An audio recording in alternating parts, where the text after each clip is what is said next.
All right, what's going on, family? So this video is a message to Christians, and even if you're not a Christian, if you have a religious affiliation or a faith, faith-based concept that you subscribe to, this can apply to you as well. But I'm particularly talking to Christians more so.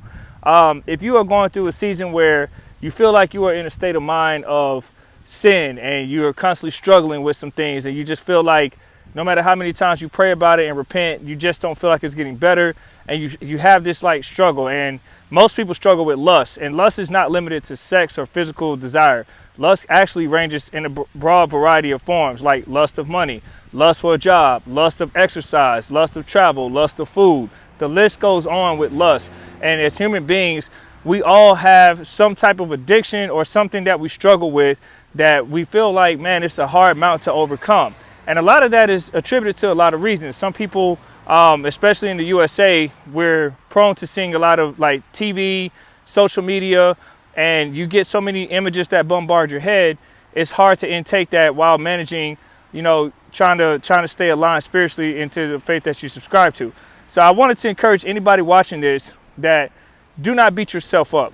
The first thing that a lot of people do is beat themselves up. They are quick to point out what they're not doing right, which is a step in the right direction, because it really takes a strong person to admit, like, hey, I have flaws.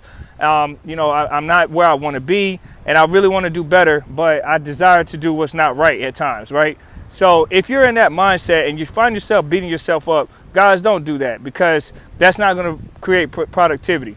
One thing I encourage you to do is surround yourself with whatever you're struggling with and you're trying to get away from. Surround yourself around positive, like-mindedness people who are going in that same direction that can help get you there. That's a big step. And also fleeing from the things that keep you bound to, whatever your affliction is that's unhealthy. So let's just say, for example, if you have an addiction to exercise, we've been told exercising is healthy, but imagine some people that like work out so much to the point where they're not eating properly and they're just killing themselves, or they're putting so much on their body they end up having to have surgery, or they're spending more time away from their families, as an example, because they're so obsessed with exercising and having some kind of fit body that they don't focus on reality in life anymore, and they start losing relationships with their loved one. These are real things that can happen. So I just want to encourage you guys, we are all human beings, we all have some afflictions, we all struggle with some things.